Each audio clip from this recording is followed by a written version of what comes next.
Meus irmãos, a paz do Senhor, amém? Hoje estaremos aqui falando mais uma vez da palavra do Senhor. O tema de hoje é sobre o perigo de perder a visão focada em Jesus. Fica aí, meu irmão. Deus tem uma palavra para você e o nome do Senhor vai ser glorificado. A nossa meditação hoje se encontra em Números, capítulo 21, versículo de número 8, que diz assim: E disse o Senhor a Moisés: Faz uma serpente ardente e põe-ne sobre uma haste, e será que viverá todo que for mordido e olhar para ela. Meus queridos irmãos, o livro de Números fala acerca das murmurações do povo de Israel no deserto. A Bíblia diz, capítulo 21, versículo 5, que o povo começou a murmurar diante de Moisés, dizendo: por que o Senhor nos fez subir do Egito? Para que morrêssemos aqui nesse deserto? Lá pelo menos tinha pão, lá pelo menos tinha água, lá nós não tínhamos essa tribulação que nós estamos vivendo aqui nesse deserto, Moisés. E a Bíblia diz que o Senhor se irou-se com aquele povo de forma que mandou serpentes ardentes para morder aquele povo, e o povo que era mordido morria. E a Bíblia diz que quando o povo viu que estava morrendo por causa das suas murmurações, chegaram diante de Moisés e disseram: Moisés, ora por nós ao Senhor, para que Deus tire de nós essas serpentes. E Moisés vai fazer uma oração a Deus, e Deus manda Moisés fazer uma serpente para que todo aquele que olhasse para aquela serpente não adorasse, apenas olhasse para a serpente, estendido ali naquela haste, era curado. E a Bíblia diz lá em João, capítulo 3, versículo 16, 17, que assim que importava como Moisés, a serpente foi levantada no deserto, assim importava que o Filho do Homem fosse levantado na cruz do Calvário, para que todo aquele que olhasse para Jesus também fosse salvo para a glória do Senhor Jesus. Olhar para Jesus é contemplá-lo nas Escrituras Sagradas. E assim reconhecemos as suas obras, observamos o que ele promete, o que ele pede de nós. Está tudo através da sua palavra. A Bíblia diz que nós estamos rodeados de uma tão grande nuvem de testemunhas. Quando a Bíblia diz que nós estamos rodeados de uma grande nuvem de testemunhas, não significa que nós estamos rodeados de espectadores, como muitos pregadores ensinam. Não, olhando para a nossa caminhada, não. Mas significa que nós estamos rodeados de pessoas que se tornaram testemunhas da fé. Ali vai falar, o capítulo 11 aos Hebreus, vai falar da galeria dos heróis da fé, dos grandes homens de fé, que se tornam testemunhas de fé, deixando marcas indeléveis na história, que foram registradas na Bíblia, sobre lutas, sobre sacrifícios, que se submeteram para servir a Deus, deixando assim um legado para mim e para você. Capítulo 11 aos Hebreus mostra que as vitórias obtidas através da fé são citadas para nos animar, são tidas como exemplos de persistência em andar na visão e nos planos do Senhor e Salvador Jesus Cristo. A Bíblia diz que pela fé Abraão ofereceu o seu filho, porque cria que Deus era poderoso para ressuscitá-lo até dos mortos. A Bíblia diz que Moisés se recusou-se a ser chamado filho da filha de Faraó, e o gozo do pecado porque tinha em vista uma maior recompensa que fé de Moisés. Tantos outros, como Gideão, Baraque, Sansão, Jefté, Davi, Samuel, os profetas, todos esses homens são testemunhas para nos inspirarmos a olharmos para Jesus. Por outro lado, existe um fracasso daqueles que não enxergam, daqueles que param de olhar para Jesus. Quando os 12 príncipes de Israel foram espiar a terra prometida, 10 deles trouxeram uma resposta negativa diante de Moisés. 10 deles esqueceram que Deus tinha feito grandes milagres no Egito, que Deus tinha feito feitos poderosos. E eles pararam de olhar para o que Deus tinha feito e olharam para os gigantes e se viram pequenos como gafanhotos. Mas Deus levantou ainda como remanescente Josué e Caleb, dizendo: não, esse povo Deus vai nos entregar nas nossas mãos. Vamos olhar para o que Deus fez na nossa vida. Vamos olhar para o Deus Todo-Poderoso. Deus pode dar esses gigantes nas nossas mãos. Que a Bíblia diz que 10 deles murmuravam, levavam o povo ao desânimo.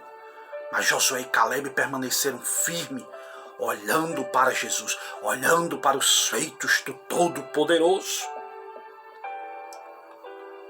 Alabaxobre Negahai. Se Deus o chamou para realizar, meu querido, uma grande obra, não olhe para trás. Não. A Bíblia diz aqui em Lucas, capítulo 9, versículo 57, a Bíblia diz: um certo homem chegou para Jesus e disse: Senhor, eu vou te seguir para onde o Senhor for. Jesus olhou para aquele homem e disse: olha, as raposas têm os covis, as aves dos céus têm os seus ninhos, mas o filho do homem não tem onde reclinar a cabeça. A Bíblia diz que Jesus olhou para outro homem e disse: segue-me. E esse homem olhou para Jesus e disse: deixa primeiro eu enterrar meu pai. Deixa primeiro eu cuidar do meu pai. Deixa primeiro ele morrer e depois eu te seguirei. E Jesus disse: diga aos mortos, deixa que os mortos enterrem os mortos. E outro homem chegou para Jesus e disse: Senhor, eu vou te seguir para onde você for. Deixa primeiro eu me despedir somente dos da minha família. E Jesus disse: ninguém que lança a mão no arado pode ser chamado de meu discípulo. É apto para entrar no reino dos céus. Não olhe para trás. Foi a ordem de Jesus. Quando olho para Jesus, eu deixo para trás os embaraços. Embaraços nem sempre são pecados, mas precisamos deixá-los de lado para servirmos a Deus. Porque muitas vezes os embaraços da vida podem nos atrapalhar ou fazer com que percamos tempo, com que percamos oportunidades preciosas. Hebreus 12:1, deixando todo pecado e embaraço.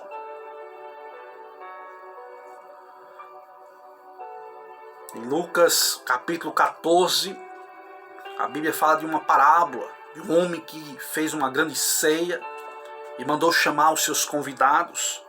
E eles começaram a dar desculpa. Eles começaram a se excusar-se. Excuse-me, desculpe-me. Um certo homem disse: olha, não posso ir para a ceia porque eu comprei um terreno e preciso ir vê-lo. E foi chamar outro homem e disse: olha, eu não posso porque eu comprei 5 juntas de boi e preciso experimentá-las, eu preciso testá-las para ver se estão aptas para o serviço. E aquele homem foi em busca de outro convidado e disse: olha, a festa está pronta. Disse: olha, infelizmente eu não posso ir, porque eu casei, estou em lua de mel. Não que seja errado você estar em lua de mel, não que seja errado namorar, casar, não. Mas muitas vezes o problema é a desculpa. Desculpa para orar, desculpa para ler a palavra, desculpa para irmos ao templo, desculpa para ajudar o próximo, sempre dando desculpa.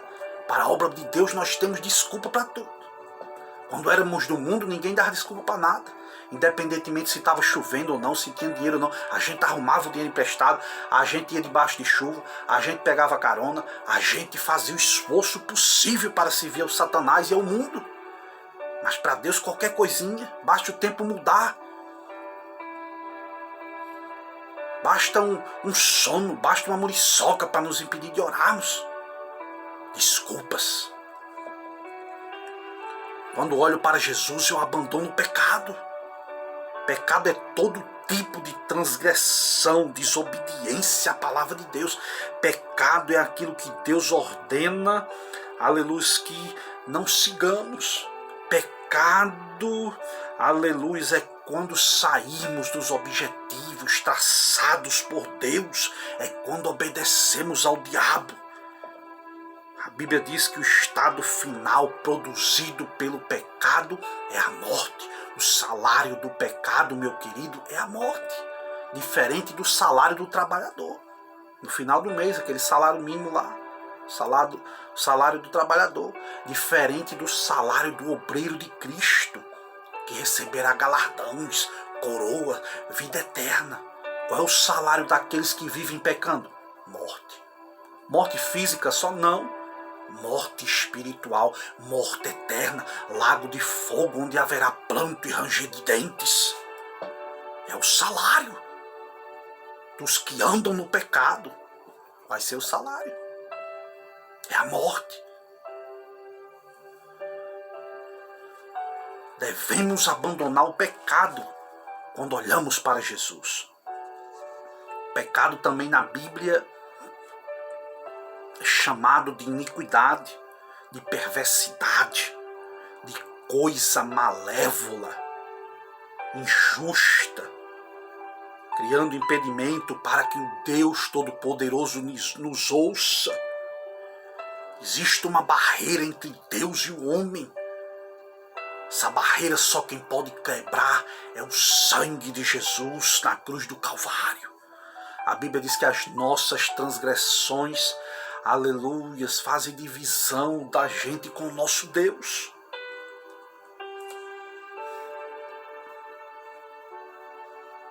Devemos olharmos firmemente para Jesus, autor e consumador da nossa fé. O povo estava impaciente. Acusaram Moisés de tê-lo levado para um lugar onde eles morreriam. Eles preferiam o Egito. O pior é que estavam tão ansiosos para chegar em Canaã que desprezaram o maná de Deus. O maná que tinha sustentado eles por 40 anos, sem faltar um dia, porque todo dia caía maná. Com exceção do dia do descanso, um dia antes Deus mandava o dobro. E o que foi que eles disseram no capítulo 21, versículo 5 de Números? Chamaram o maná de pão vil. Estamos fastidiosos desse pão vil. Que coisa terrível, meu irmão. Muitas vezes nós reclamamos daquilo que Deus nos dá. Quantas pessoas não têm hoje, somos muitas vezes ingratos de reconhecermos as obras de Deus em nossas vidas.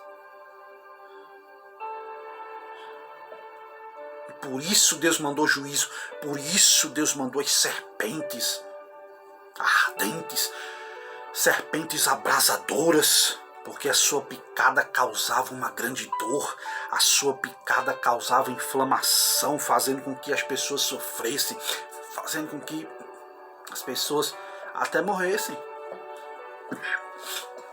Era o que acontecia. Mas a Bíblia diz que Moisés orou pelo povo como intercessor. E Deus ouviu a voz do seu servo e enviou uma resposta de libertação para o seu povo. Todos que olhavam para a serpente de metal eram curados. Assim também devemos olhar para Jesus. A serpente foi levantada para que os israelitas olhassem para ela e fossem curados de forma física. Jesus também foi levantado entre os homens, suportando, levando os pecados, dores de todos que olham para ele com fé. Sejam libertos da morte, sejam libertos das enfermidades. Quando olho para Jesus com fé, entendo que Deus pensa do pecado. Deus odeia o pecado. E quando estamos no pecado, ficamos afastados, impedimos de termos comunhão com Deus, termos comunhão com o Pai. Quando fixo o meu olhar pela fé em Jesus, descortino a grande obra da cruz do Calvário. Eu nasci em pecado.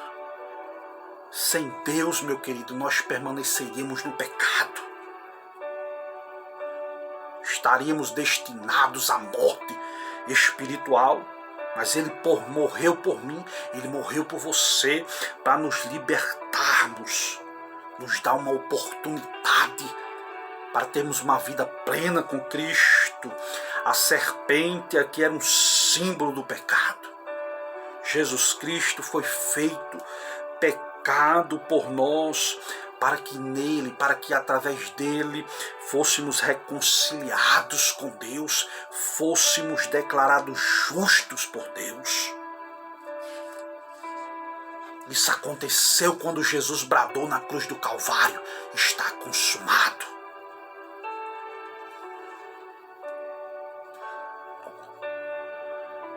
Existe uma carreira proposta. Existe um alvo ao ser alcançado. Sabemos que existem diversos tipos de corridas.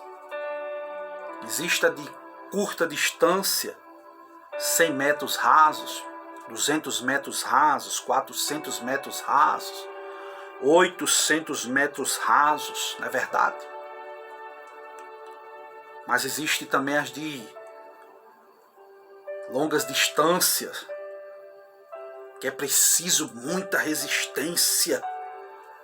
As de 2.000 quilômetros, 5.000 quilômetros, 10.000 quilômetros. Existem corridas famosas que são as corridas com obstáculos, nas quais o atleta tem que correr e saltar ao mesmo tempo. Outro tipo interessante de corrida é a corrida de revezamento, onde existe um entrosamento da equipe. Uma história interessante que eu estava lendo acerca das corridas é que a corrida mais famosa, na qual o atleta se sacrifica o máximo, é a maratona.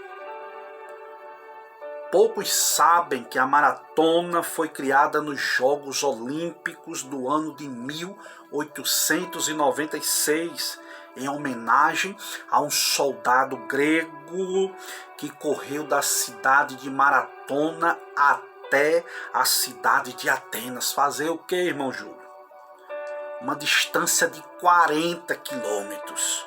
Esse soldado correu para avisar que os gregos tinham vencido os persas na batalha, e que não era mais necessário que suas esposas matassem os seus filhos e depois se suicidassem se eles não voltassem dentro de 24 horas, como estava combinado. A realidade é que a batalha na época durou mais do que o previsto. E o soldado grego fez um esforço tremendo para chegar a tempo, antes que acontecesse uma tragédia. Ele fez esse esforço, correu 40 quilômetros. Quando ele chega na cidade da Grécia, ele disse: vencemos, e caiu morto, devido a tanto esforço. Mas salvou as mulheres dos soldados de se suicidar. Salvou aquele povo ali, devido ao seu esforço. Daí surgiu a maratona. Nenhum atleta, amado, corre em vão. Sempre tem que ter um alvo definido. Você não está orando em vão. Você não está lendo a palavra em vão. Você não está buscando a Deus em vão. Não. Dependendo da ocasião, das circunstâncias, a nossa vida também pode ser uma corrida de velocidade. Quando é que eu devo correr com velocidade? Para fugir do mal. Faça a carreira. Corra o mais rápido possível. Existe também uma corrida de resistência. É quando nós enfrentamos o inimigo. A Bíblia diz: resistir ao diabo firme na fé, e ele fugirá de vós. Existem também corridas de obstáculos que têm que ser superados enquanto corremos. Obstáculos no dia a dia para nos tirarmos Jesus do foco. Existe também a corrida por revezamento, que é quando nós precisamos nos entrosarmos com os membros, com outros irmãos, nos ajudarmos mutuamente, nos ajudarmos uns aos outros em oração, em jejum, em campanha, em palavra. Todo cristão tem que ter preparo, todo atleta tem que ter preparo.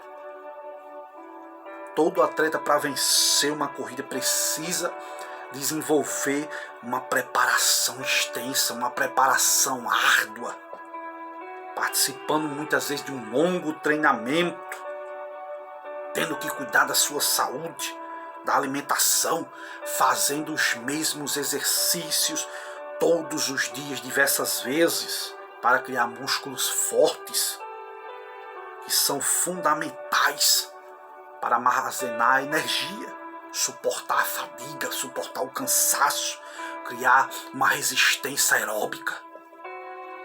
O crente também só vai conseguir vencer essa corrida se submeter-se a um preparo constante, adequado. É indispensável a palavra de Deus. Precisamos nos preparar com leitura, com oração, com jejum, com vigilância, com perseverança.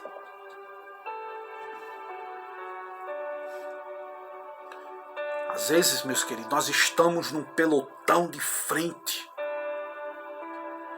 em nossa corrida.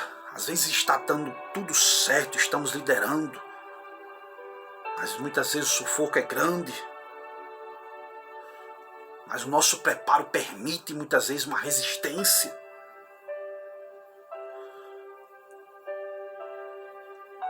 Para a glória do Senhor Jesus, devemos suportar o cansaço, tanto na fase de preparação,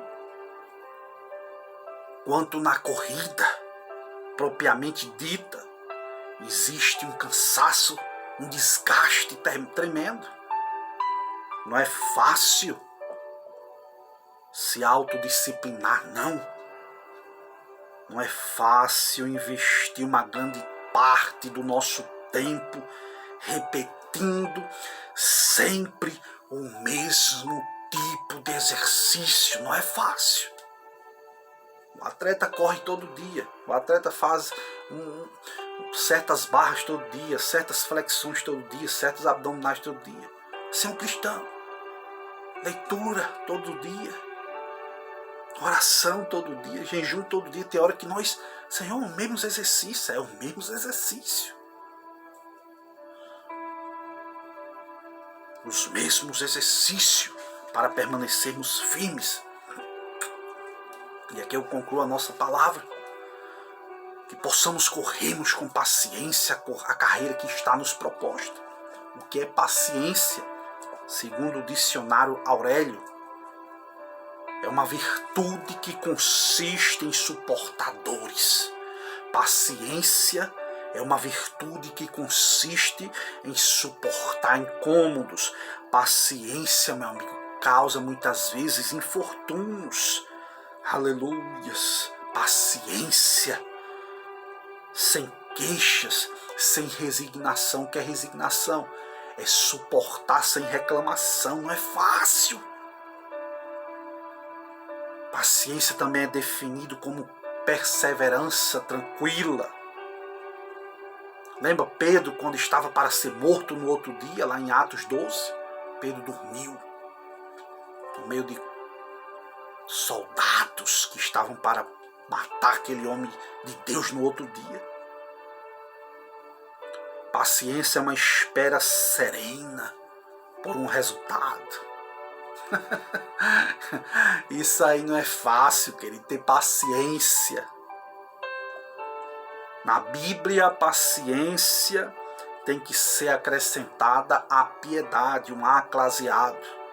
Na Bíblia, a paciência tem que ser acrescentada ao amor fraternal, à caridade, juntamente com a soma de fé, mais virtude, mais ciência, mais temperança, o que estabelece a aritmética de Deus.